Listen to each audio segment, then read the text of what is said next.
Okay, guys, thanks for coming. I'm going to make this very short. Who can tell me why they're here? Amate, why are you here? Hi, how are you? Why are you here? Yeah. Because I want to actually learn more about eating healthy. Okay. So I know good nutrition is a key factor of my life. So I just want to know what are the right foods and Okay. what I should be eating and when I should be eating it. Janine, do you know how to eat? To a certain extent. Okay. What's the biggest struggle? Portia, why are we struggling with food? Because we're eating for a lot of fast food, things that are easy to access. Yeah. Megan? Sugar. Sugar. Eating carbohydrates and too much sugar. Okay. It makes you hungry. Okay. It makes you want to eat more all the time. Okay. Who else can give me another reason why we're struggling with weight? DJ? Eating because we are not hungry. Eating because we want to eat. Okay. Al? Laziness. Laziness.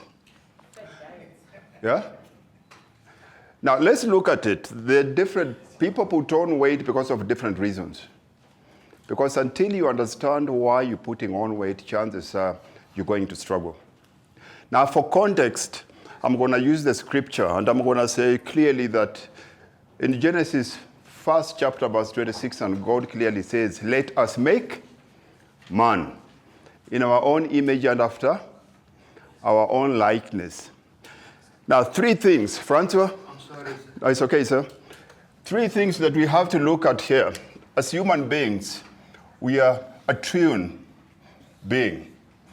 And until we understand this, we'll get confused as to who we are. Now, the first one here is who you are as a body, who you are as a soul, and of course, as a spirit. You are three in one. And each of these brings in different reasons for why people struggle with weight. Right? Now, if you look at your body is characterized by your senses. What are the five senses? Yeah? I can see you. I can hear you. I can touch you. I can smell you. I can feel you. So here we've got senses, which is touch, feel, smell, sight, and what else? Here's a dog. Does he have a body? Yes. Does he have these senses? Yes. He does, right? Because this is how we relate with everything that is around us. The second on here is a soul. What are the characteristics of a soul? Intelligence, will, which is free will, and of course, emotions. You can only live your life at the level of your intelligence. Those of low intelligence either have to die or they have to live their lives serving those of high intelligence. True or false? True. Your intelligence determines your free will. Free will is not free. Because most of us use free will to get out of free will. And your free will determines how you feel. Does he have a soul? Does he have intelligence? Saddam, come boy. Come. Come. I was sleeping. Now, That's his free will. what is that? Those are two things here. What are those? Intelligence and? What did he do to my hand? What is that? What kind of emotion is that? Love. So he's just proven that he's got what? He's got a soul. And then here we have spirit, which gives us intuition, conscious, and of course communion. What is your intuition? Your intuition is your oneness with God, your relationship with your Maker. Conscious is your natural GPS. Who in here, when you're being bad to somebody else, doesn't know? When you go home and it's just hitting your shoe, can you tell? How? How? How can you tell? You won't even look at you, right? So we all have a natural GPS that tells us when we're being good and when we're being. Communion is how we worship. This has got nothing to do with going to church, going to mosque, or going to show. Okay? Now, if you look at all these three things, they're all differently. Now, if you look at your life, you have to look at your life as a football. When you look at a football, you see the leather that is black and white. What is underneath that leather? Rubber. And what is underneath the rubber? Now, that's three. You see your body here, this is the rubber, and that's the air. So if you look at this, you have to try and find your identity from this. So practically here, you are a spirit with a soul that has a body. Now, if we look at why this body is broken, there are three reasons why most people struggle with weight. Okay? We will start with lifestyle here. We will start with psychological, emotional.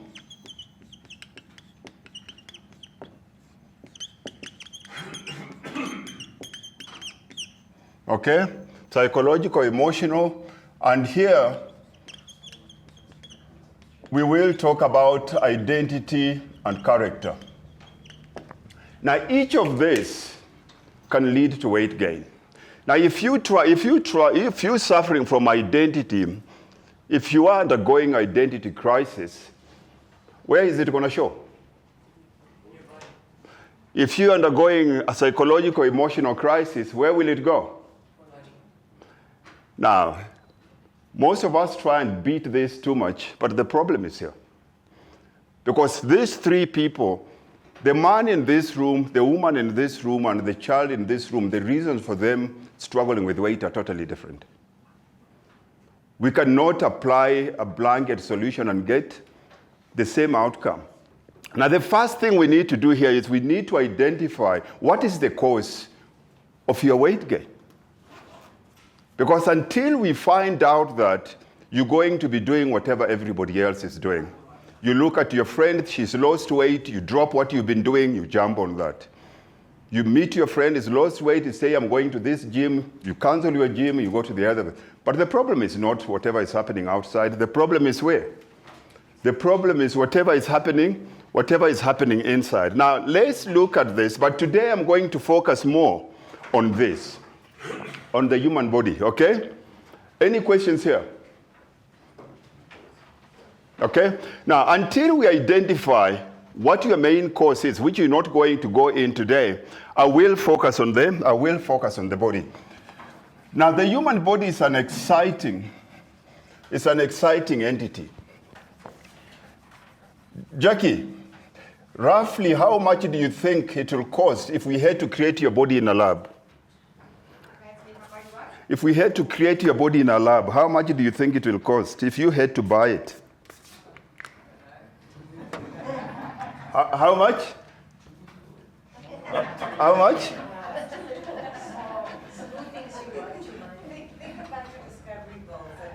Yeah? Saika, how much do you think your body will cost? They just did a study now. At Harvard School of Medicine. And the human body will roughly cost $6 million. If they had to create your body in a lab. So let's just use, if God had to decide that you have to put down a 10% deposit before you can give in your body, how will you take care of it? How will you take care of it? First, will you afford it? And even if you did put 10% down, will you take care of it a different way than you're doing it now? Yeah? Now, if you look at your body, there's millions and millions of chemical reactions happening inside your body now. And the point of those reactions at this point is simply for you to have energy. And to have energy, we have to do what? We have to eat. What is eating? Eating is simply feeding your face. Who in here doesn't feed their face? Everybody in here eats, right? And by eating, that's how you generate what? That's how you generate energy. When it comes to food, there are 3 macronutrients that we have to understand. If you look at food, food has gone through 3 different seasons or eras. If you look at our fathers, our great-grandfathers, and all those people, we are getting bigger every single day. We are getting bigger, we're living longer, but we're living longer, thicker. So what most of us are doing, we can prolong our lives up to 200 years. Chances are people are going to live up to 200 years, but we're prolonging the worst part of our lives. Most of us are prolonging our lives when most of us are already broken. The best thing to prolong is to prolong your life in your 30s, 40s when you're looking your best, right? Now, how do we prolong our lives now? How do we tap in? Because the human body wasn't supposed to be breaking down at 30 or 40. A human body is supposed to live for a very long time. But how comes most of us, when you hit 40, if you look at most people that are suffering from cancer, when you hit 40, so everything does what? Everything comes out. Why? Because everything that you did in your 20s, you pay for it in your 40s. There's no free lunch. Whether you're a thin person, whether you big boned, how you treat your body in your 20s, you will pay for it in your 40s. So let's look at the macronutrients here. The first one here is what we call carbohydrates. Under carbohydrates, we'll divide it into 3 groups. First one here is what we call starchy or complex carbohydrates. These are the foods when we eat or cook them, they are in their natural state. What comes to mind? Starchy or complex carbs. What comes to mind? Potatoes. Potatoes. What else? Al. What else here? Rice. Pasta. Which pap? Traditional pap. The pap we eat now, there's no difference the pap we eat now and drinking Coke. It's exactly the same thing in terms of how your body breaks it down. Iwisa is not pap. Anytime you take a starchy carb and you turn it into powder, it becomes sugar in how your body breaks it down. You're better off not eating this pap. Traditionally, how did we make pap? They used to grind it, right? Straight away. That was roughage. Because anything that your digestive system does not have to work straight away, it pushes your blood sugar level up. If your sugar goes up, it doesn't matter what you eat. You're going to put on weight. So give me another starchy carb here. Jackie, come, my love. Starchy carb. Yeah? No, as I said, don't worry. Okay. Carb. Bread. Which bread? Sourdough. Yeah. So bread. Don't think good or bad. We're just talking, we would just want to list the foods. Right now, you're thinking good or bad. What are starchy carbs? What are the things, what are the foods, if I spoke to your grandmother or grandfather, they know what it is. If your grandmother or grandfather doesn't know it, it's not food. If you have to explain it to them, it's not food. What are the things here? Cassavas, right? Yams. Plantains. Give me starchy carbs for breakfast. Starchy carbs for breakfast. Cereal. Anything that comes in a box. Anything that comes in a box. Anything that gets given to you through a window. Or anything that arrives on a scooter. It looks like food. It tastes like food, but it's not food. It's a food product. When you see it, it looks like food. When you taste it, it looks like food, but your body doesn't know what that is. Your body doesn't see bread. Your body doesn't see oats. Your body doesn't see potatoes. It has to break it down to what it understands, okay? I was about to ask about oats. Yeah? Is it a starchy carb? Jungle oats. Anything that you cook, anything that is ready in 2 minutes, it's a food product, it's not food. Anything that is ready in 2 minutes is a food product, it's not food. Anything that you cook in the microwave is not food. Because if your body cannot, digestion is work. If your body cannot break it down, then the best that food can do is push your sugar what? Your blood sugar level up. Now, under this, we have starchy complex carbs. The second one here, we have what we call simple, processed, or sugary carbohydrates. Tanya, these are the foods. When you go to the supermarket, while you're waiting for the cashier to open up, anything that is next to you. It tastes good here, but you know it's bad for you. What comes to mind? Okay, anything that is chips. One of the worst things that you can eat is chips or hamburger. Anything that is sugar and fat cooked together, because nothing confuses your mind than that. You can have that once in a while. You can have that when you're having a nutrition holiday. But if you're eating, chances you're eating chips or you're eating hamburger twice a week, there's no chance, because your body cannot break it down. Your body looks at that as a foreign attack. So you'll find people that eat that, your inflammation is always up, your cholesterol is always up, and your heart is always racing because it feels like you're being attacked. So chips, sweets, chocolate, soft drinks, pastry. What else? Breakfast cereals. What is one of the worst things that you can give a child? Any breakfast cereal. Any breakfast cereal. Any breakfast cereal. Now think of a child. How old is Razen? 12. Now think of a child. You give him cornflakes. You give him any of these breakfast cereals, right? How much sugar do you think is in one serving of a breakfast cereal? Z, how much sugar? If you had to count teaspoonfuls, how much sugar do you think is in a breakfast cereal? Yeah? Depending on the brand, we're looking at easy between 20 and 30 teaspoonfuls of sugar.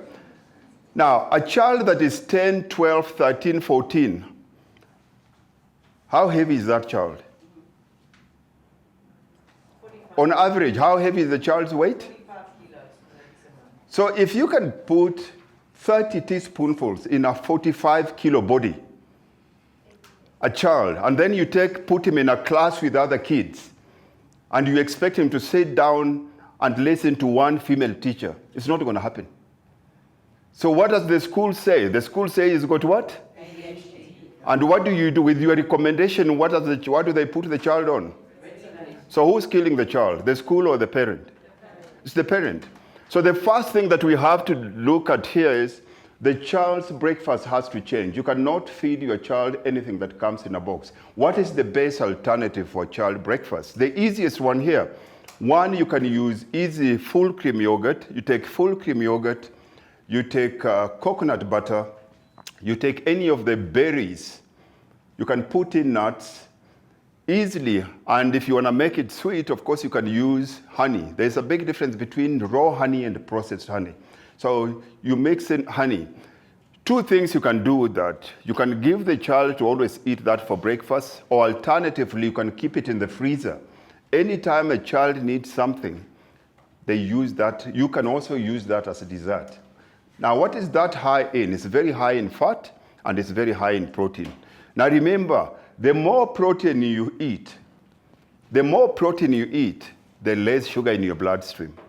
The more sugar you eat, the more sugar in your bloodstream. The more sugar in your bloodstream, the more weight you put on. The more weight you put on, the more cravings you suffer from. Two things will always stop you from eating right. One is cravings, right? And two is feeling lethargic. You can tell somebody that is dieting and dieting wrong. They can't move. Because what does the body do? The body will always cut off the biggest usage of power, which is your mind.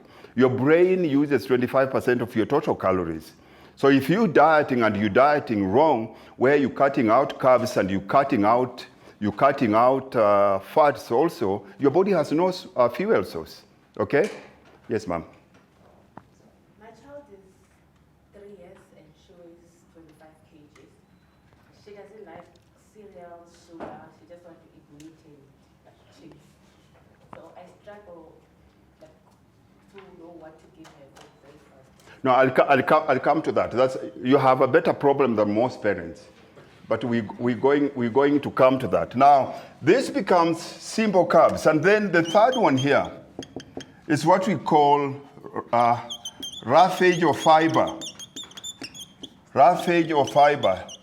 Fiber is anything that grows off the ground. Why do we need fiber? Nadia, why do we need fiber? To be regular.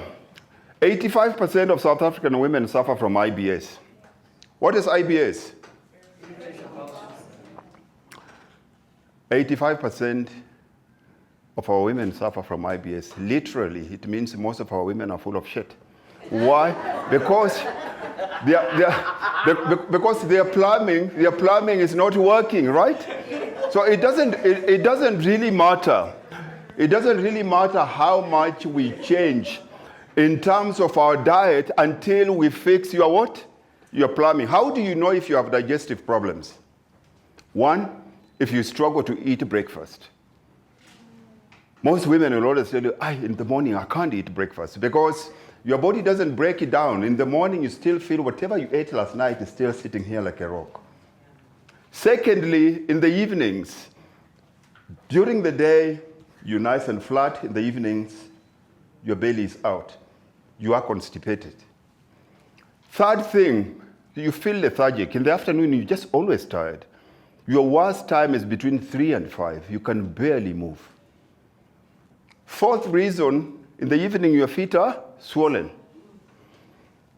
Gas.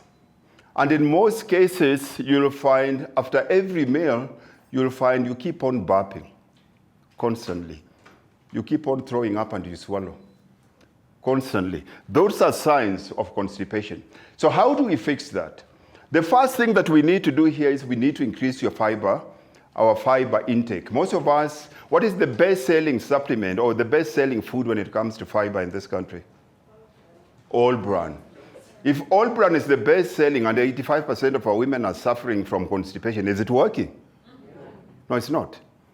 So what is the best solution? The best solution here, we have to bring in things. Your best will be legumes. Under legumes, we're talking about beans, and we're talking about lentils. Now, majority of women have got very bad intestinal system. If you give them legumes, you can't be around them, right? Now, what is the best way to fix that? Number one, you leave it in water overnight. That will always take out all the gas, you pour water. Number two, when you cook it, if you're not very fussy, you use some hot spices. That will always take it away. But if you struggle with beans, then lentils become your best option.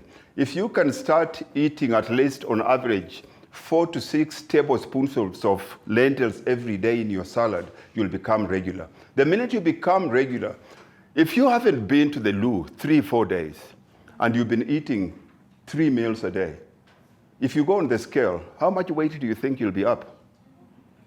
Up. So most weight that you see on the scale is not because you're fat, you just full of what? Yeah. And that's one of the things that we have. The first thing that we need to do is we need to fix your digestive system. 2 things we need, 2 supplements we're going to do for that. One is HCl, hydrochloric acid. If you hydrochloric acid, most women can look at food and tell you that food is bad. Most men, for us, we have to test it. And when you test it, what happens? You throw up because your hydrochloric acid is not working. So that's the first thing that we need to do. And then the second one, we need to increase production of bile. But we'll talk about that on another day. But fixing your digestive system is important. And the third easiest way to fix that is also what? Fasting. Most of us never fast. Can you imagine you've been eating from the day you were born? There's every time, 3 times a day, and majority of us is 5 times a day you're feeding your face every day. So if you're not going to struggle from the hydrochloric acid in your gut not working, chances are you're going to run out of teeth. Yeah? Because you've been grinding all this time. So you'll find there's a place here where we're going to bring in fasting. Fasting is very important for changing your body. Fasting is very important for your hormonal restoration, and for your body. It's a very big anti-aging tool that we're going to use here. Okay? Nuts, veggies, salads. I can hear that question. Fruits, good or bad? Bad. Why? It depends. If you want to use fruits, you have to use or eat fruits that are in season, because your body knows how to fix it. The unfortunate thing is your grandmother didn't have Woolies. Your grandmother didn't have Pick and Pay. When they wanted a fruit, what did they do? They waited outside. They grabbed it, and your body at that point has enough in it to break it. But right now you can go to Woolies and all of a sudden you have mangoes all year round. And because we maximize yield in the foods that we grow, we want to maximize the sugar. If you go to Woolies, what is the size of a mango? What is the size of the traditional mango? It's that. Now if you go to Woolies, have you ever seen anybody that eats fruits for breakfast? How many fruits is in a fruit bowl? How much sugar is that? It's a lot. So traditionally we didn't. And even traditionally, what fruits did our Shaka Zulu eat? What was the traditional diet for Shaka Zulu Queen Nandi? What was his traditional diet, if you think? Yeah, the Mululu. Okay. What else? What was his staple diet? Traditionally?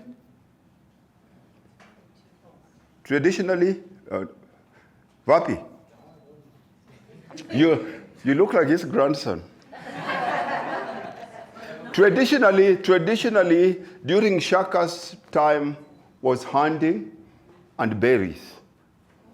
Those were the main foods they used to eat, right? Until the agricultural age where all of a sudden we started growing food. But traditionally, if you wanted to eat, you had to chase an animal, you had to kill it. And if you want sweet, you had to eat berries that were in season. And by doing that, that's what we call macronutrient cycling. Your body didn't have constant intake of sugar all year round the way we do it now. They didn't even have access. If you look at plants in nature, 99% of plants in nature are poisonous. So you can't just go out there and eat anything. You had to be very specific what you were eating, and they only grew up in different times. So when it comes to fruits, we have to be very careful here. Fruits are not bad. Fruits are not bad, but we have to understand what are fruits made of? Sugar and water, fructose. Now the problem with fructose is we have different kinds of sugar, but the fructose that we find in fruits, unfortunately, it will always only be stored in your liver. So if you find somebody that hasn't eaten right during the day, and you can see them coming to gym, they rush, they say, I'm tired, they eat an apple, they eat a banana, they drink an energy, and they come train. At that time, they are using what is in their bloodstream, the sugar that is in their bloodstream. You don't come here to fuel yourself using the sugar in your bloodstream. You want the fat that is stored where? The fat that is stored as fat in your fat cells. Now, if you keep on eating any of these things while you're coming to train, you're using what is in your sugar. So you're getting fitter. You're getting stronger, but there's nothing to show for it. Anytime you tell your friends, come join my gym, they say, why? Why? Because they don't see it, yeah? The point of training is it has to physically show. We have to change the shape of your body. We have to change the tone of your body. We have to change the way you feel. But most people end up being what? Skinny fat people. So they lose fat, but the shape of the body does not change. You lose fat, you become a smaller person, but the shape of your body stays the stays the same. And that's why here you'll find we're not going to freely just eat fruits whichever way that we want, because fruit at the end of the day, your body does not know what fruit is. It can only break it down into what it understands, what we call fructose. And what can it use fructose for? Fructose becomes the easiest kind of sugar that it can use. The second one here is protein. Does brown rice and high fiber pasta fall under fiber or? They fall under here. Now, this one is good here. Remember, I need us to understand it first. Then we're going to go, how are we going to use this? Staying off carbs does not necessarily mean that you're going to get leaner. It can guarantee you getting tired, because carbs will give you 6 times more energy than what? Than protein. If you eat a banana now, you feel it, right? You feel the energy. But the unfortunate thing is it cuts off your body accessing the fat that you want to burn. So unless we use it properly, it's going to work against you. Protein. If you look at the human body composition, 65% of your body is made of water. 15% of your body is made of protein. 15% of your body is made of fats. 1% of your body is made of carbs. And the other 1%, the other percentage is made of what? Minerals. But look at how we eat. What do we eat most of? But your body is only made of 1% what? Carbohydrates. But if you look at the way we're eating now, we've changed our carbohydrate intake up to between 35 and 40%. Like any other human being, there is what we call fitness target. There is a number that you have to hit in terms of protein for you to feel okay, to stop eating. And until you hit that number, your cravings won't stop. Traditionally, we used to eat meat and berries. Then when agriculture came, it was easier. So we changed from being a protein-dense diet to become a sugar-dense diet, because everything was available through agriculture. And then all of a sudden, we brought in processing. Now processing, all it means now, I can take corn, I can take potatoes. Now I can turn these potatoes and make it into potato what? Chips. But if you look at the volume, if you look at how much space it takes for sugar to be on your body and fat, is totally different. Your body prefers what? Fat as your main source of fuel. And as long as you do not give it that access, it means it has to store it. And where does it store it? You're sitting on it. It has to be somewhere, okay? Now, protein. What are our main source of protein? Anything that walks, anything that flies, and anything that swims, apart from human beings, qualifies for protein. All living things, we have 2 different kinds of living things. One, we have living things that make their own food, which is? What living things make their own food? Plants. Plants make their own food. Plants are living things, right? They make their own food. And then we have other living things that eat others, including who? Us. Yeah? We eat other animals. Why do we eat other animals?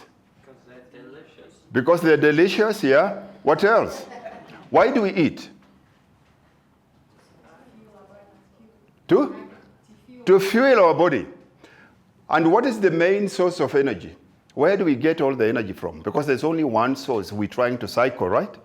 Where do we get energy from? From the sun. The sun is the main source of energy. Now, what happens if you are to sit out there and you eat the rays straight from the sun? What do you think will happen, Virosh? You'll die. So what has nature done? Straight from there, they get taken in by the plants through a process we call what? Photogenesis. The plants break it down. The plants break it down into carbon, nitrogen from the soil. And then the animals do what? They eat it. And when the animals eat it, what do? We eat what? We're still cycling the same, and then when I die, where do I go? That's why it's so wrong when you're dead to be cremated. You have to be buried because you have to feed life, right?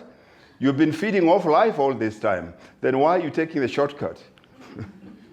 Yeah? So it goes like that. So when it looks at protein, we look at meat. What else? Chicken, fish. Pork is one of the worst kinds of meat you can eat. Pork is one of the worst kinds of meat you can eat. There's a reason why most cultures and most traditions are against pork. Who can give me reasons?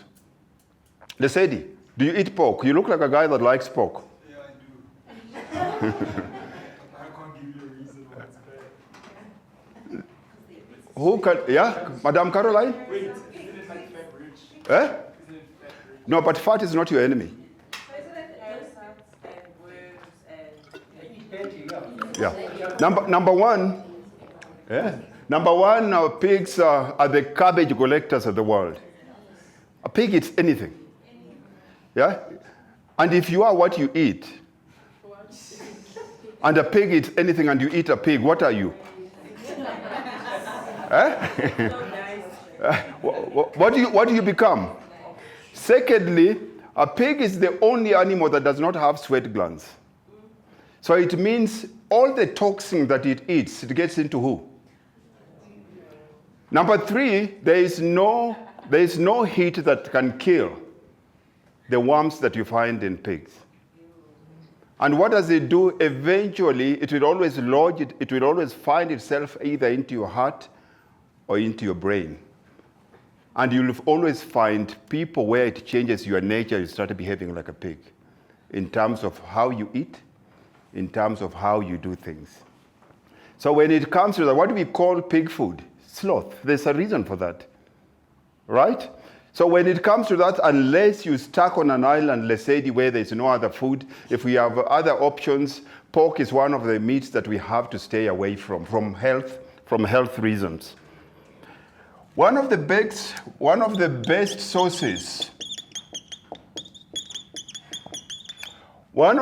sources of protein is eggs. Eggs is the only food that has no sugar.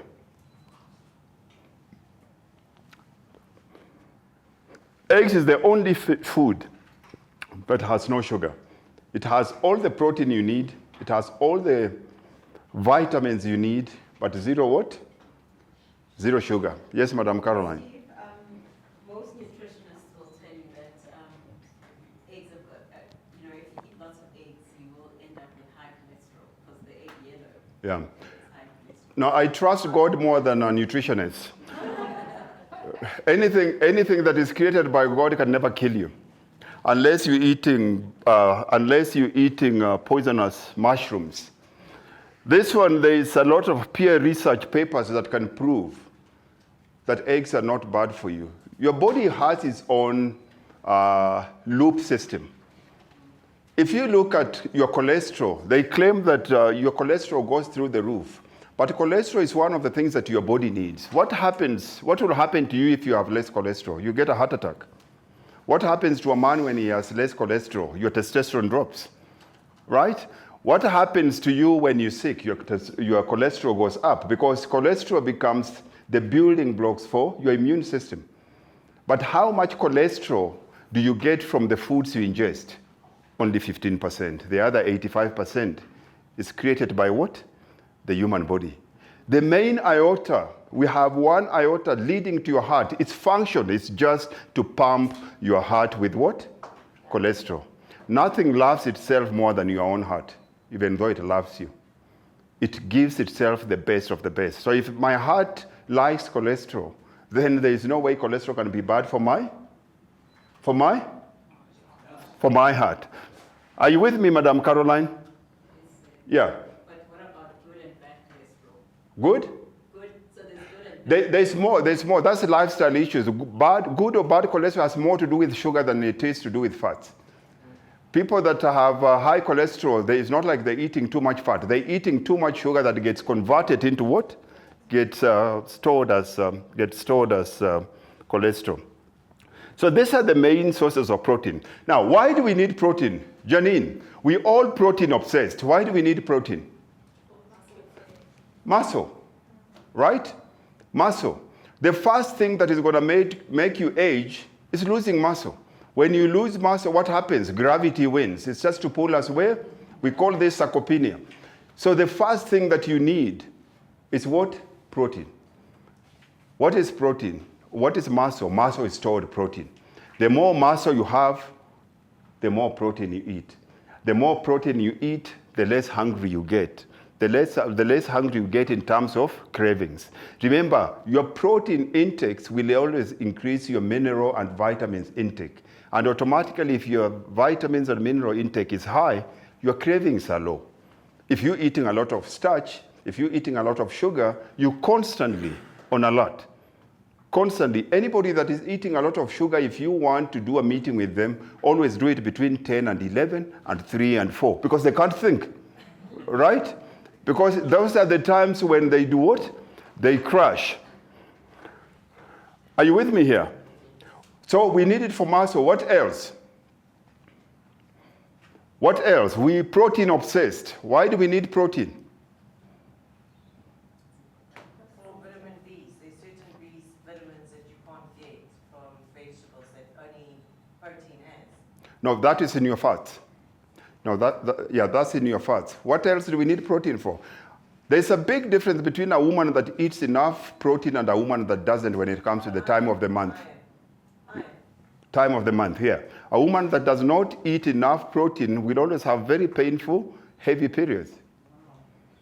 A woman that does not eat enough protein, you always have to look in her eyes in the morning before you say good morning. Because you just never know what mood she's in. People that don't eat enough protein are always up and down. Protein is a very big mood regulator because it regulates your hormone. What puts you in a good or bad space? Hormones. What controls your hormones? Food. So there is food if you give people. There's a reason why people in prison are given very high carbohydrates. You take big men, put them in one closed room and give them sugar. What do you think is going to happen? It's violence, right? They cannot get better. So protein becomes a very big part when it comes to that. Also, how much is enough? Protein. If you're eating because you're hungry, I'll answer your question in two ways. If you're eating because you're hungry, how many people know when they're hungry? Most of us don't know when we're hungry. Most of us eat because somebody said we have to eat at 12. Most of us eat because the ad on telly says, if you feel like this, you eat. Most of us eat because we're bored. Most of us eat because we are trying to avoid that feeling. It's very few people that eat because they're hungry. In most cases, if you feel like eating, the best thing you can do is drink what? If you can still feel hungry, then you're hungry. But the majority of people don't. So to answer your question, number one, if you want to know how much protein you take, everybody's protein is different. If I had to eat protein, that's the size of your protein, your palm. Saika, do this for me. That's the size of your protein. Steve, is this including your fingers now, eh? Yeah, the whole thing. This is the size of your protein. This is the size of my carbs, and this is the size of my vegetables. Now do that for me. That's the size of your stomach. So why are you eating so much? You see, it's not hunger. It's not hunger. It's more habit than anything else. This is the size, but remember your tummy has got stretch marks. So if you keep on pushing it over time, the way you do with muscle, what does it do? It starts stretching. And you'll see it a lot if you've ever grown around your grandmother. When your grandmother is feeding you or trying to feed your child, the child says, they try to feed the child does this. But the grandmother comes with a plane. Ooh. They force the child to open, and they start forcing us not to listen to how our bodies feel at that very early what? Very early age. Okay? So one is that measurement, and two, we have to start fasting where you eat only when you're hungry. If you fasted for 12 hours, you ate 6 in the morning, you're eating 6 in the evening, it's very hard for you to overeat. You do that for a week, you will exactly know how much food you're supposed to eat. The last one here is fats. Yeah. How good or bad are protein shakes? It depends. How good or bad is a car? A car. How good or bad is a fork and a knife? It depends how you use them. Majority of people struggle to bring in enough protein. If you're struggling to ingest enough protein, and especially you'll find most women struggle with protein, most of us men, when we go 50 plus, we struggle with protein, then I would be forced to bring in a protein to just give you that bumper. If I can increase your amino acid profile and then make you start eating better over time, we bring that down. But your protein needs to be up, and that's the easiest. It's easy for most people to drink than to eat. Fats. Do we need fats? Tanya, why do we need fats?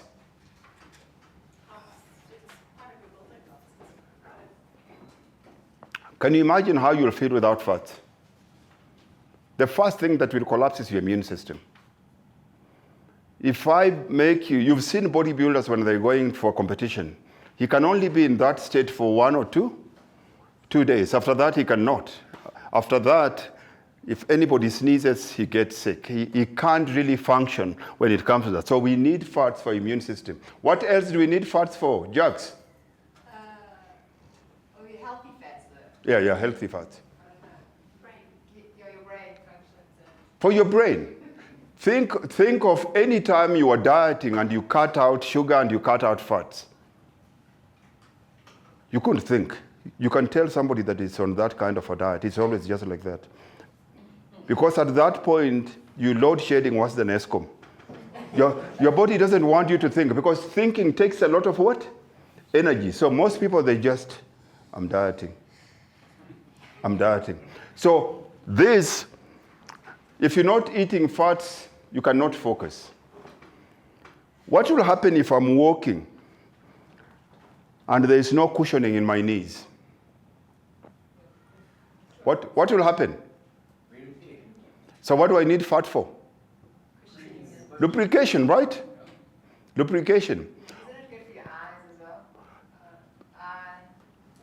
Like omegas? Yep, 100%. 100%.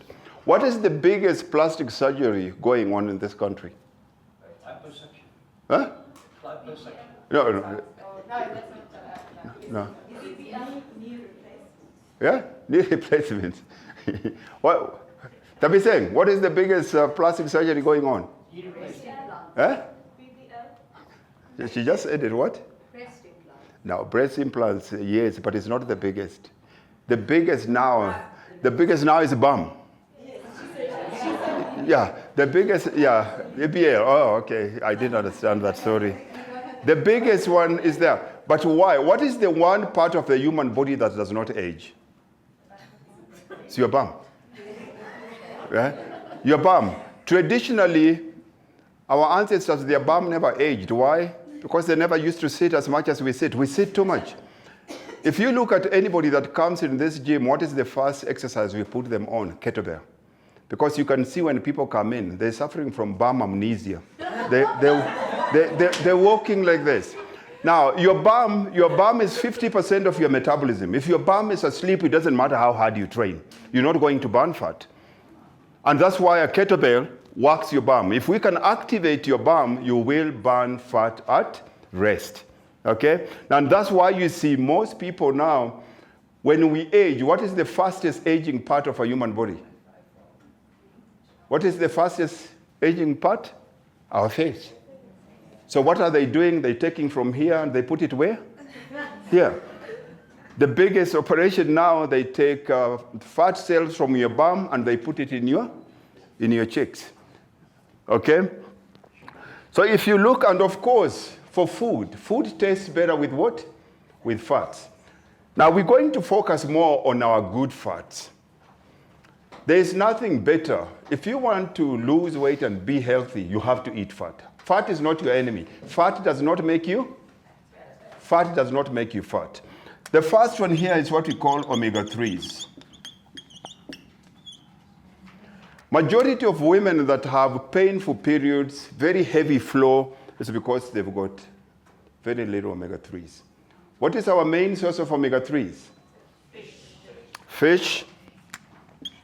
What kind of fish? Yeah? Salmon. Which one? Which one? Mackerel. Yeah, I don't know that one. Oh, yeah. Oh, yeah. Sardines. What else? Give me another fish. It has tuna. It has to be an oily fish. Okay? Avocados. Olive oil. One of the worst things that you have to stay away from is seed oils. What is one of the best selling oil in this country? Sunflower oil and?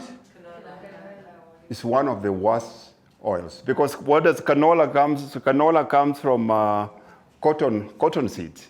It's one of the worst inflammatories they can put in your body because it's very high in omega-6s. Okay? Now, this becomes, and of course, here, we're talking about eggs. Nuts. Nuts and seeds. Now, these are the foods. Okay? Now, these are the foods. Let's see how does your body break down food. Z, are you with me? How does your body break down food and how are we supposed to eat? See this.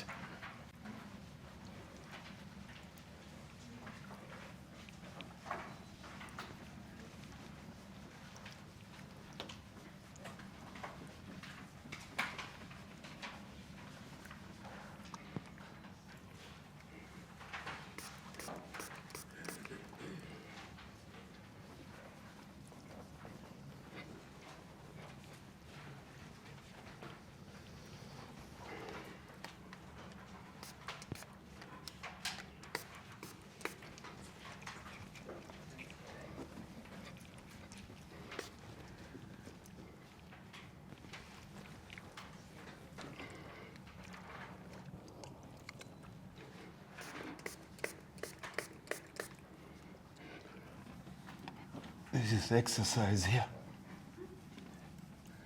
Madam Caroline.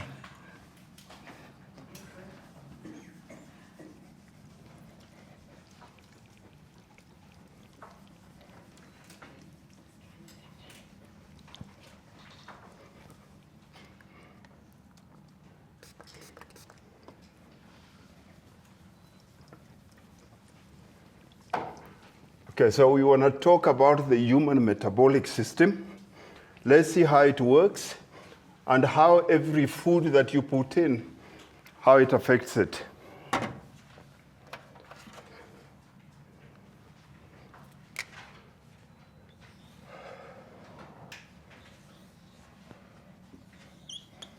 Okay? This is your brain. This one here is your pancreas. Your pancreas has got two functions. It releases two hormones. One, we've all heard of it, insulin, okay? The opposite of insulin is what we call glucagon. And then we have another one that we call leptin. This one is your fat cells. Portia, are you with me? This one is your liver and your muscle cells. And this is your blood vessels. This is how the human metabolism works. Your brain controls everything.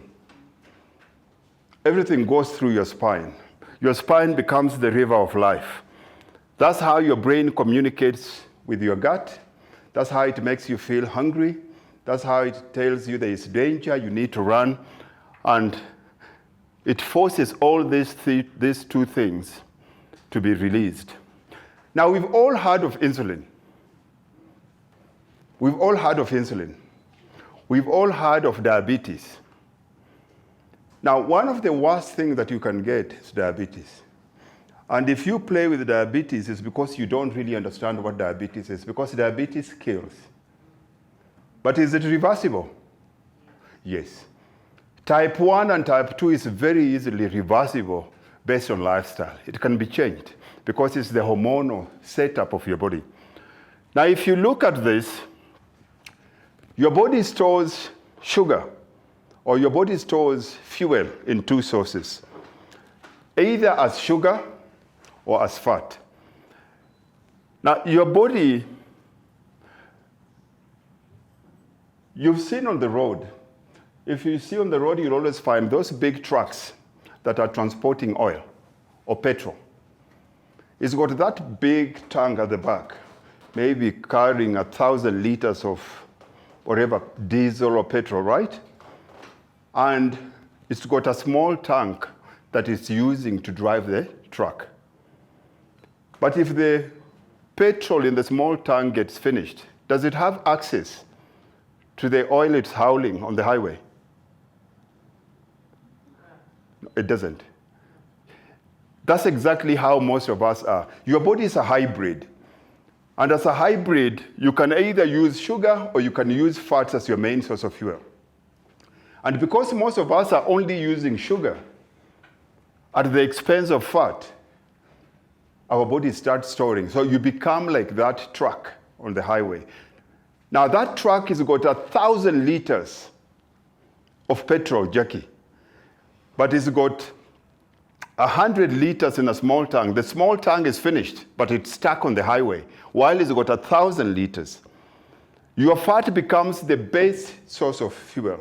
Now, I will use a very simple analogy here. I'll take you to a restaurant, Z.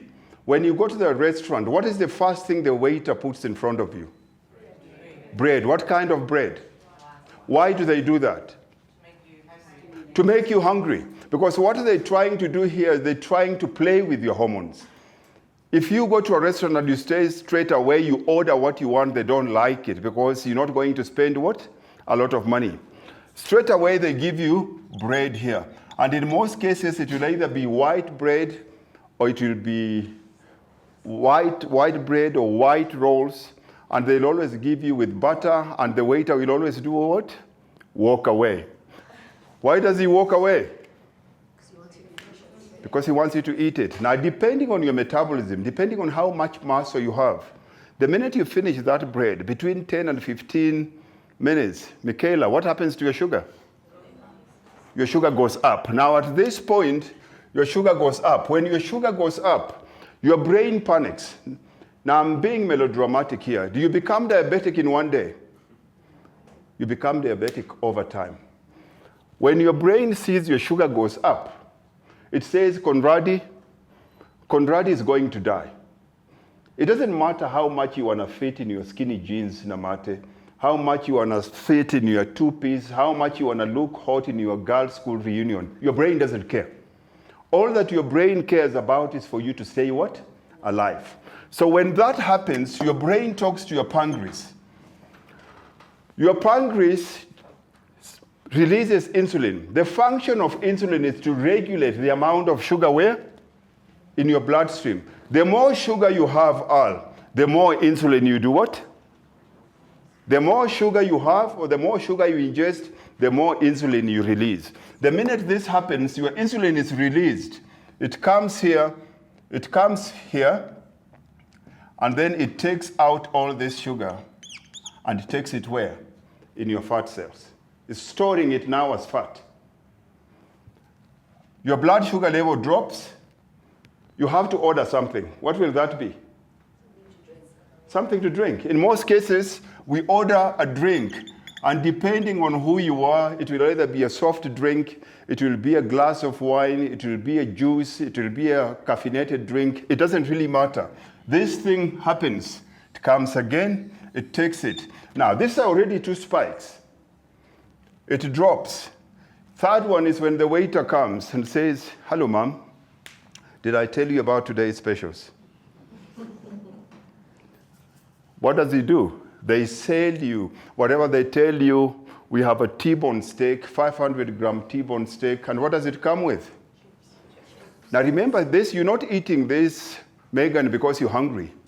You're eating this because you're hormonally hungry, because they've stimulated your hormones, because your sugar is already up, because you keep on dropping. Now here, main meal, you're going to order a bigger meal than what you wanted. Now, two things you have to understand here, Nadia. It doesn't matter the quality of the meal. As long as it's a big meal, your sugar level will go up and down.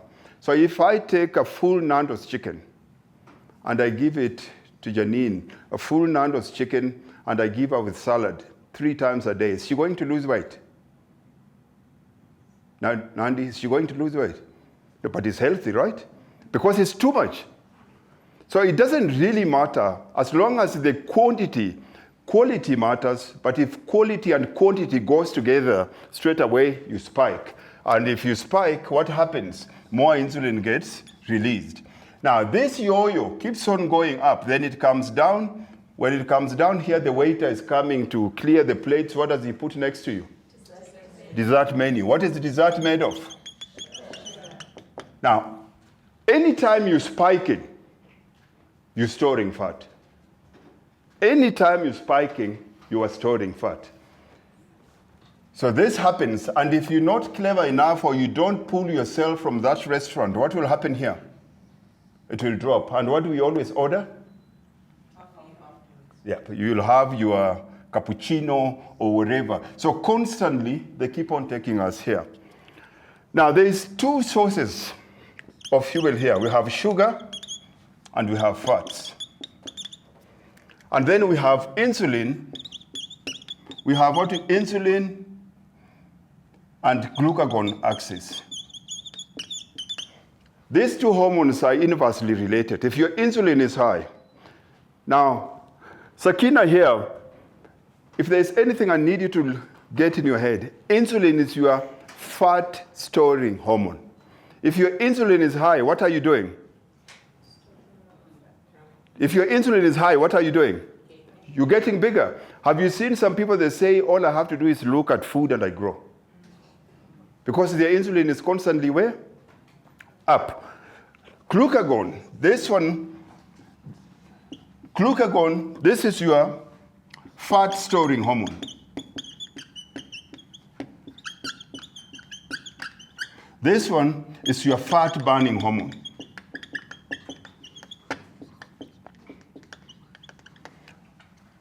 Now, what we need to do here is, because most of us are constantly here, because we're constantly eating, and we're constantly eating sugar, I need to change you from being a sugar burner to a fat burner. What do I need to do?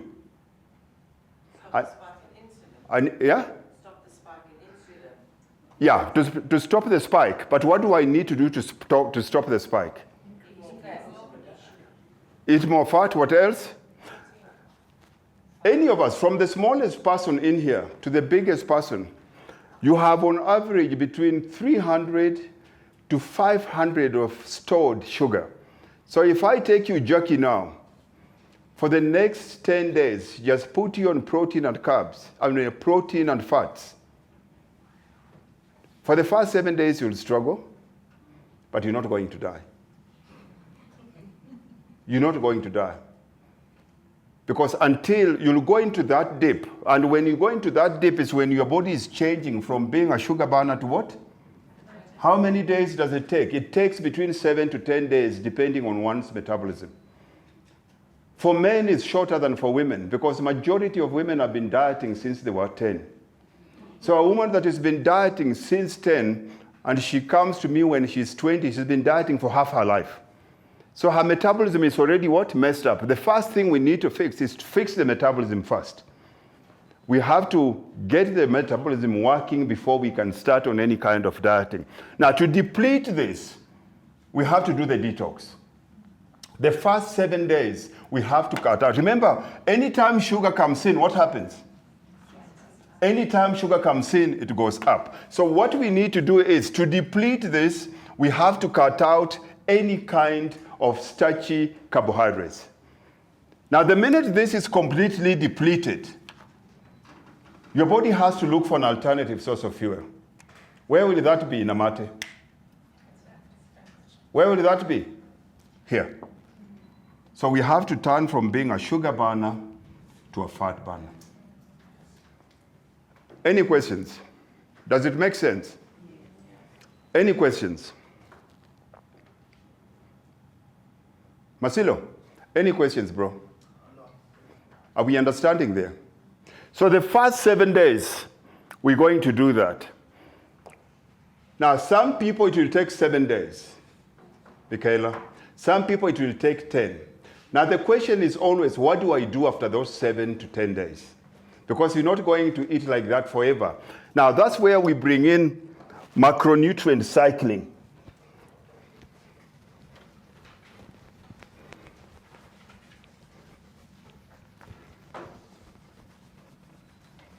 When you do your assessment,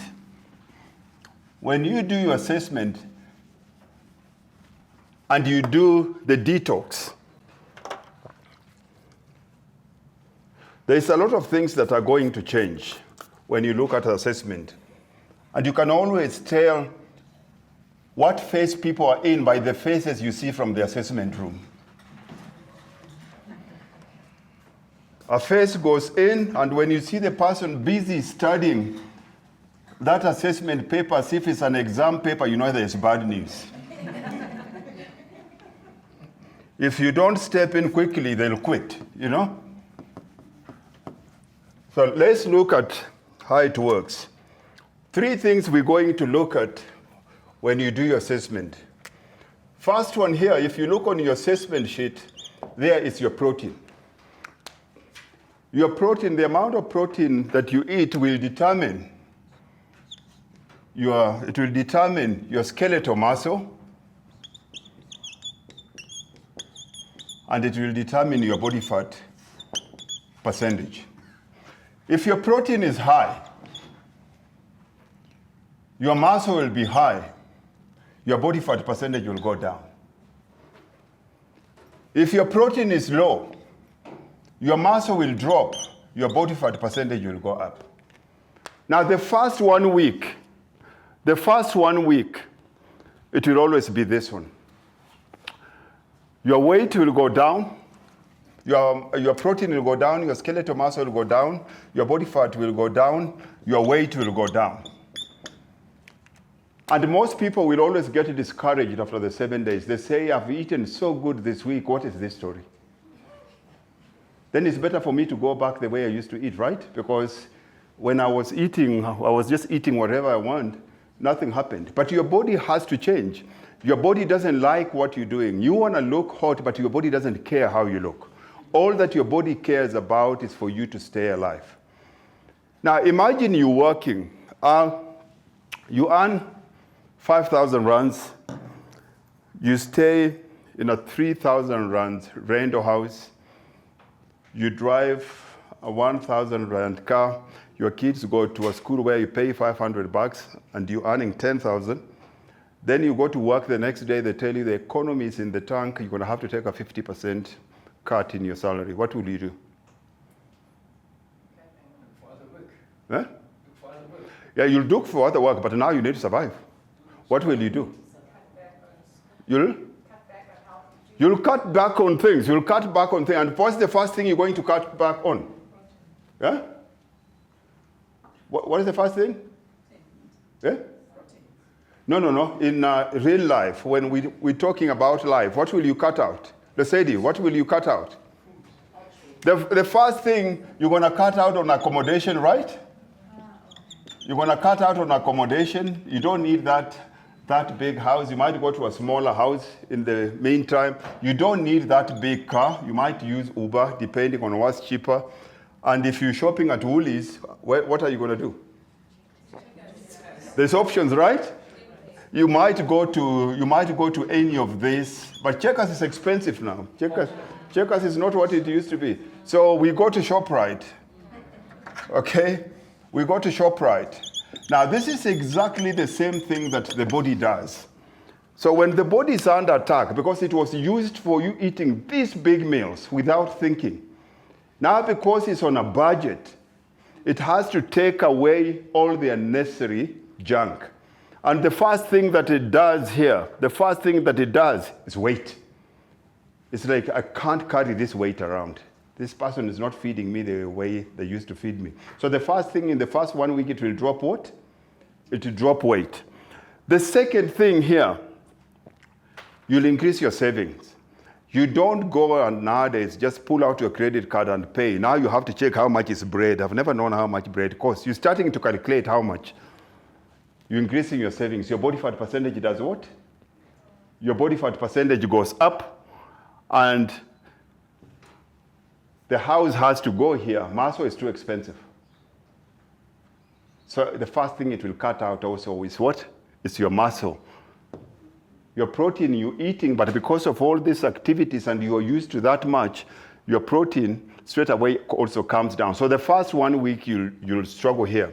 So 7 to 10 days, we're going to do the detox. After 7 days, if you've been dieting for so long or you struggled for weight for so long, 7 days is not enough. We do it for 10 days. After 10 days, we bring in what we call macronutrient cycling. Macronutrient cycling. So we're going day 1, day 2, day 3, day 4, 5, 6, 7. That's a week. Conrad? That's a week. So if it's 10 days, where you've taken out all the carbs. When it comes to here now, we're starting to introduce in colored vegetables. A lot of colored vegetables have a lot of sugar. That's why we're focusing more on the green vegetables. We bring in colored vegetables. We're starting to bring in something like a slice of whole wheat bread. So day 1, day 2, day 3 here, this is what we call your nutrition holiday. This day in the evening, your evening meal, the first meal, you're going to have a big carbohydrate meal. Starchy carbohydrates. It can be rice, it can be pasta, it can be sweet potatoes, it can be any of those. You have to eat the first carb meal, and then if you feel like you want to eat sweet, you can eat sweet afterwards. But if we have a lot of weight to lose, I'm going to have to hold on the sweet here. Because you don't trust your system. If you eat sweet, you're going to reverse back. Remember, sugar is a drug. And most people, you cannot tell somebody that is doing drugs, just take a sniff and go away. Because you'll find them, you're going to find them in the kitchen the whole night, right? So we're not going to tempt that after 10 days, depending, you know yourself. So here we're going to do that, and then day 4, day 5, day 6, we're going again where we're cutting out those carbs, and then we're coming here, we're having another nutrition holiday. So 2 days. I prefer Tuesday nights, Saturday nights. You eat good carb first, and then you can eat poison of your choice. Now we'll cycle like that. The point of cycling like that is to make sure that our sugar levels are not full. Because as long as our sugar levels are full, our body is going to store fats. What is the fastest way for us to fill our sugar levels? Drinking calories. It's very hard to overeat, but most of us drink calories. We drink a lot of sugary drinks. We drink a lot of wine. Those things, they will always bypass your hypothalamus. They don't tell you you're full. You can only tell you're full when you're drinking wine when you fall. But your body doesn't tell you stop drinking. But if you're eating food, the stretch marks in your stomach will just reaches a point where you can't eat because you're full. Any questions? DJ, yes, sir. Just where does the alcohol fit on that? Just wait. It's a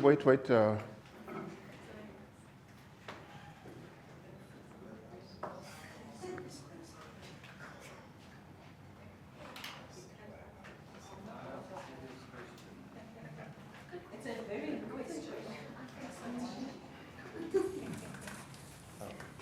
That's for you, yeah. Okay, DJ, I'm ready. Oh, okay, Steve. I was just asking, where does our wine alcohol fit on those 7 days? Nutrition, on nutrition. Now, in the beginning, if you don't have a lot of weight to lose, if you don't have any of the lifestyle diseases, if you don't have diabetes, you don't have high blood pressure, then on these 2 days, on nutrition, on the days of nutrition holiday, on a Tuesday and on a Saturday, you can indulge in wine. But if you have any of those lifestyle diseases, for now, unfortunately, we're going to have to do it only once a week.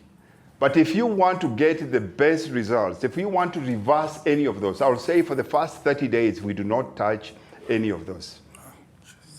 We do not touch a drink. Any other question? Any other question? Just bring it here.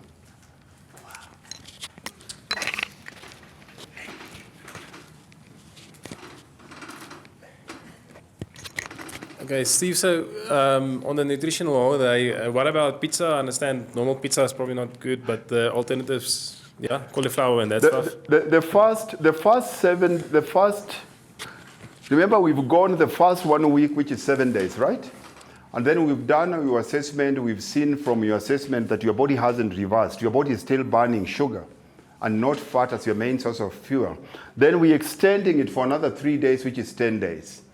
So your first meal here, on your 10th day here, I want you to have a starchy carb. A starchy carb, I'm talking about rice, I'm talking about pasta, I'm talking about sweet potatoes, I'm talking about, you see the women in here don't cook. They don't even, you can see her. If you don't want to, it's fine. But, in the end, if you don't have glycogen in your body, you're going to crave, you'll struggle. Remember here, we're doing this, but we're increasing your training. So if your training is high and your intake is low, you're going to struggle from an energy perspective. So we need that enough sugar in your bloodstream to burn it.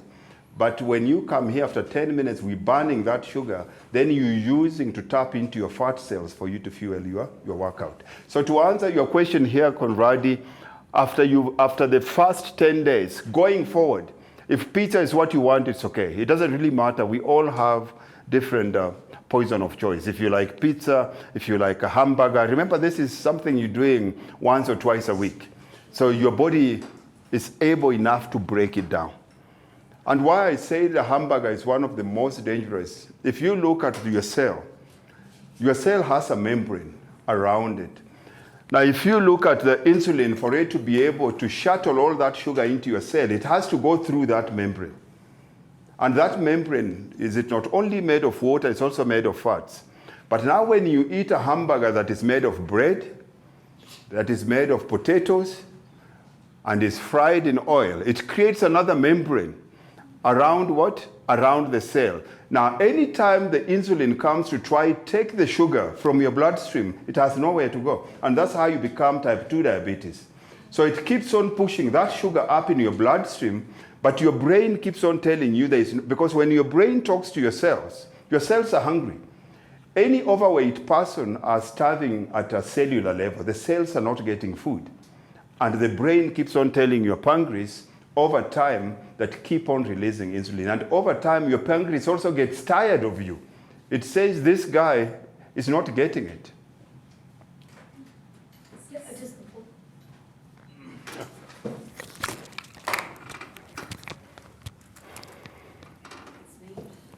Start there. Steve, is it advisable to do intermittent fasting with this as well? Intermittent fasting is anybody that is here 40 plus, intermittent fasting is one of the most important things that you have to do.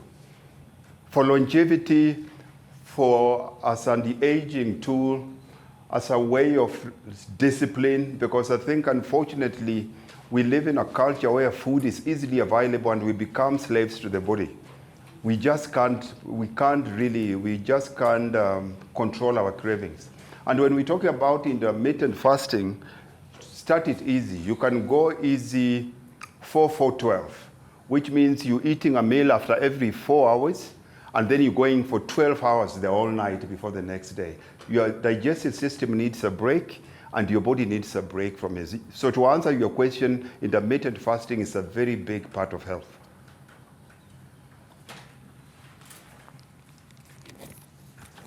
What's next?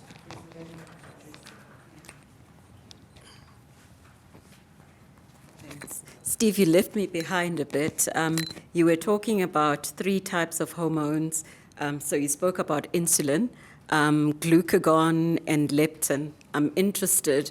I don't know whether you said glucagon is the fat burning hormone, and then I know leptin. Some diets, for example, let you inject yourself with leptin to boost fat burning in the body. So how do we naturally stimulate those two hormones so that you have efficient fat burning? Good question, Madam Caroline. Insulin, glucagon, leptin are all hormones released in the pancreas. Pancreas is an organ. Insulin is released when you ingest a lot of sugar. And anytime you ingest a lot of sugar, if insulin goes up, your glucagon is suppressed. But the minute you deplete or you cut down on sugar, your insulin is suppressed and your glucagon is lifted. Now, your glucagon, remember your insulin and your glucagon, those are the two hormones that are keys in opening your cell for nutrients to go into your cell, right?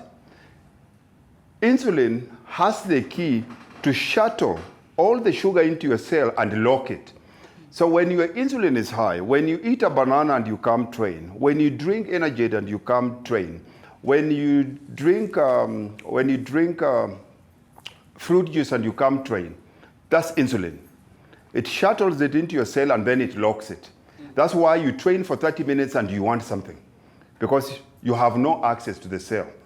But if you don't do that, then your insulin is suppressed, your glucagon is up, your glucagon goes and opens that cell and forces the stored fat in the cell to have, you have access to that fat in the cell as your main source of fuel.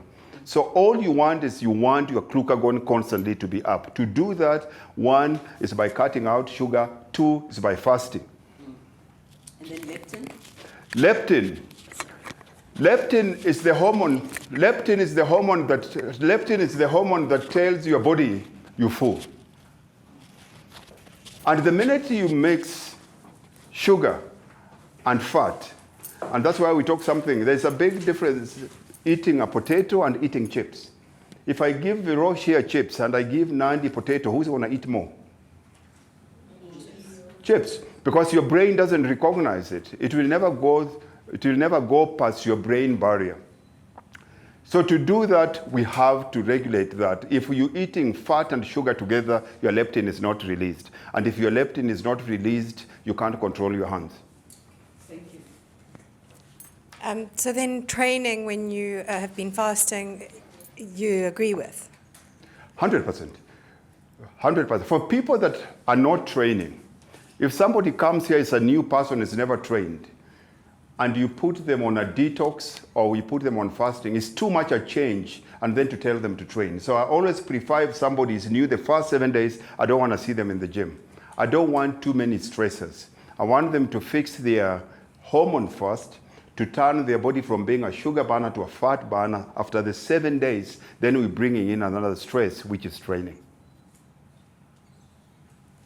But like for you now, Tanya, if you for people that are training, most people here that are training, when you're doing the intermittent fasting, if you're fasting from 6 in the morning till 6 in the evening, and as long as it's not a dry fast, it's a wet fast, you still have a lot of storage of fat on your body.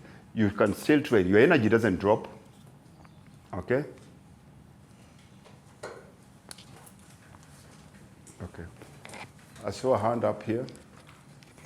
No. Okay. Okay. Any other question? Z, you had a question? No, I was going to ask the same question. Okay. Okay. And then Steve, will you tell us afterwards? It's not a very fancy question. Still a question. Yeah. Once you've done the first 7 days, then you guide us afterwards to say do we all go push through to the 10 days, or do some?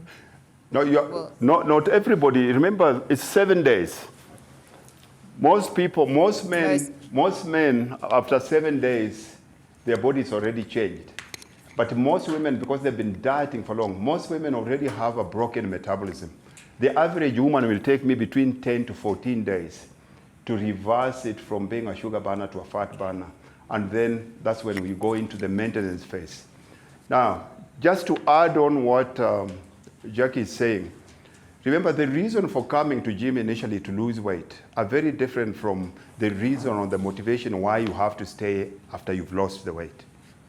It's totally different. You'll find people, they achieve their weight, they get everything, and then after that, they go back because there's no more motivation. We have to keep on, for the next 12 weeks, we have to constantly keep on re-looking at your goals. Because if you reach a point where you've lost enough weight, now we want to work more on, like for you, the main thing is you want to work on your body composition. You don't want to lose weight. But somebody that wants to lose weight in the beginning is totally different. David saying, are we together? Do you have any questions? Where is it? Sorry, It's okay.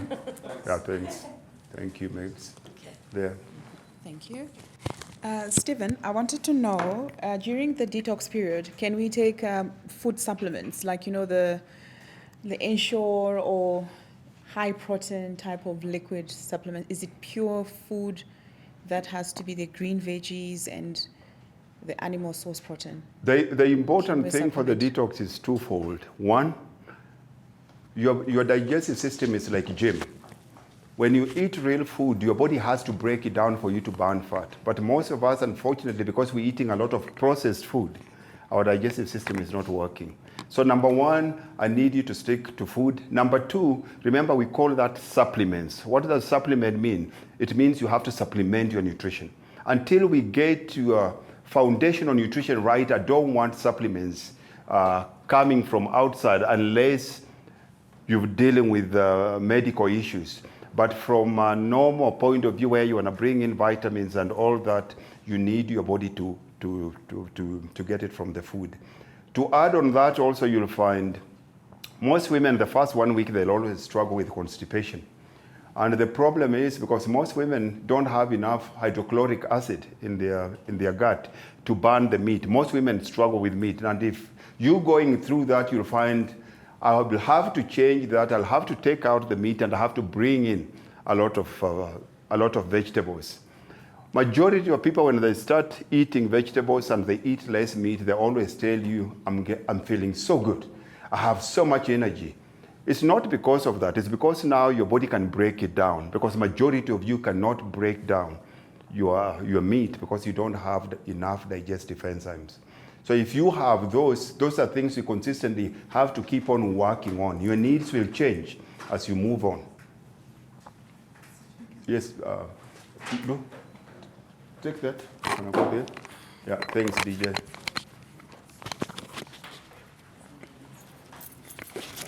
What about plant-based protein?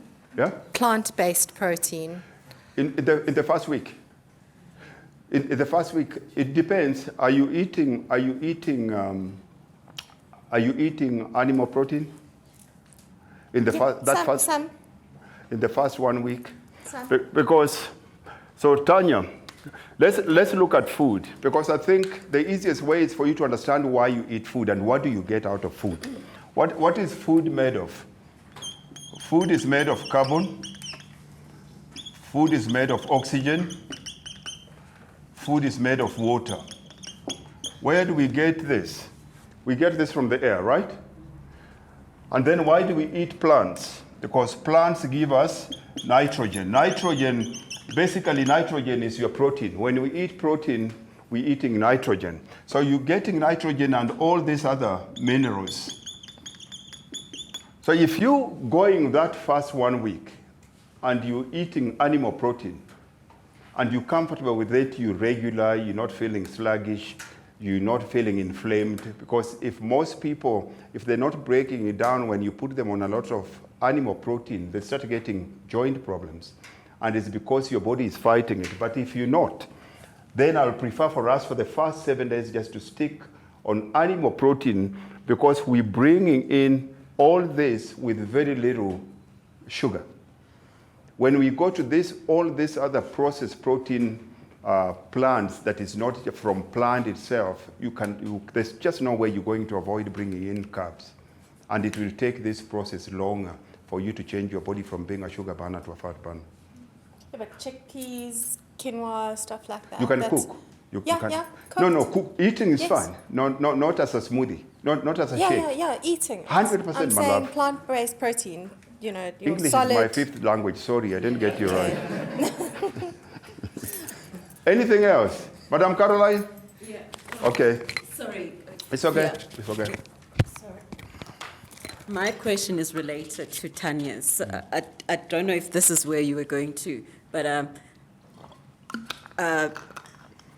what you've discussed so far, there's been a focus on meat eating, but there are people who are vegetarians and want to be on the program. I suppose that's where then the plant-based protein comes in. Can you recommend, plant-based protein alternatives for those people? My daughter that I want to put on the program is vegetarian. 100%, I my need love. to, 100%. First, I believe vegetarians are lazy hunters. And then secondly, why do you become a vegetarian? You become a vegetarian because you love animals. But if you love animals, why are you eating their food? But to answer your question, yes. It doesn't have to be necessarily meat. If you are vegetarian, I have a vegetarian eating plan. I mean, that's just another topic we'll go into. But yes, you can do it being a vegetarian. Thank you. Anything else? Now, exercise. I will talk about exercise. Most of us overdo on the exercise. We try to kill the body fat through too much training and less right eating. Now, you have to understand your body sees exercise as stress. And you've seen a lot of people when they just come from holiday now, they go to assessment, they say, I didn't do anything, but look at my weight dropped. My body fat percentage, of course it will, because you didn't do anything and in not doing anything, your body is happy in terms of stress. On average, you cannot train hard and train long. If you train hard and you train long, you get your body into what we call catabolic state. You start burning fat rather than building fat. And if you're burning fat, if you're burning muscle, automatically if you're burning muscle, it means you're increasing what? Your fat is going up. So your body is not changing. So we have to go to training hard and training short, not training. If you can train long, maybe twice a week, but if you train long over time, it increases your inflammation. You'll find the net effect is nil. It will keep on, your body fat percentage will keep on going where? Your body fat percentage keeps on going up, and it's frustrating. Then you want to do more. And the more you do, the more your fat goes up. So it has to be very hard and very short, high intensity training. On average, between 45 minutes to 1 hour is all your body needs focused.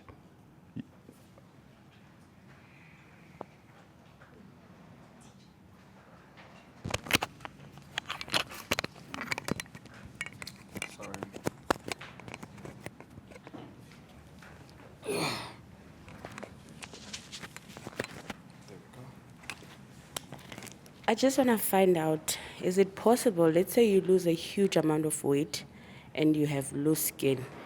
Is it possible to lose the loose skin through exercising only, or is something that is not possible? Maybe you in future might have to go through maybe skin removal surgery? Now remember, your skin is a living organ. Your skin is a living organ. Your skin can stretch and it can shrink. But also depending on the weight, you also need patience in between. It's not going to come in as fast as when you lost the weight. Because all of a sudden, if in the next 3 months you lose 20 kilos, it's a big shock to your body. Yeah? Your body is used to stretching in this position, then all of a sudden it's stuck here. It will take a long time to do that. But if it bothers you, there's so many ways that your skin can be tightened. But to answer your question, yes, it does. But naturally, it takes a long time.